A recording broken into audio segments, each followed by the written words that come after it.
जय भीम. भारतीय राज्यघटनेचे शिल्पकार बोधिसत्व परमपूज्य डॉक्टर बाबासाहेब आंबेडकर यांनी 25 नोव्हेंबर 1949 रोजी संविधान सभेमध्ये अत्यंत महत्वाचं भाषण केलं आहे. शेवटचं त्यांनी जे सांगितलेलं आहे, राष्ट्रापेक्षा धर्माला प्राधान्य देणे किती धोके आहेत. समता, स्वतंत्र, बंधुत्व आणि सामाजिक न्याय आज जो भेटत आहे तो संविधान भेटत आहे. आज माझा संविधानामुळे सन्मान आहे. जर संविधान सबूत असेल तर उद्या माझा सन्मान आहे, आणि जर संविधानालाच धोका असेल तर उद्या मला सुद्धा धोका आहे. आणि म्हणून प्रत्येक शोषित, वंचित, दलित, पीडित जो अल्पसंख्याक आहे या सर्वांना मी आव्हान करत आहे.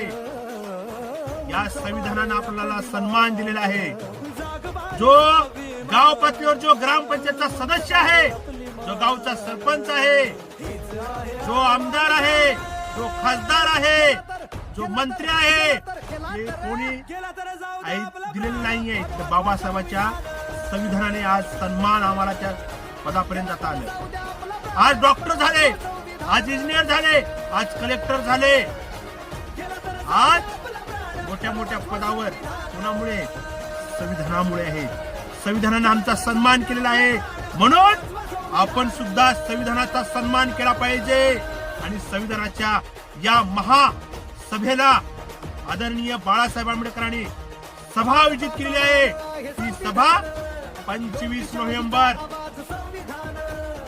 2025 छत्रपती शिवाजी महाराज पार्क, दादर, मुंबई या ठिकाणी आयोजित केलेली आहे. तर मी सर्व संविधान प्रेमी, आंबेडकरवादी, मानवतावादी यांना आवाहन करतो की आपण या सभेला मोठ्या संख्येने उपस्थित राहून आदरणीय बाळासाहेब आंबेडकरांच्या सभा ऐकण्यासाठी यावं आणि संविधानाचा सन्मान करावा. आम्हाला संविधानाने सन्मान दिला आहे, तर तुम्हाला सुद्धा संविधानाचा सन्मान केला पाहिजे. मी सर्वांना आवाहन करतो, तुम्ही आवर्जून उपस्थित राहावा. जय भीम, जय संविधान, जय भारत.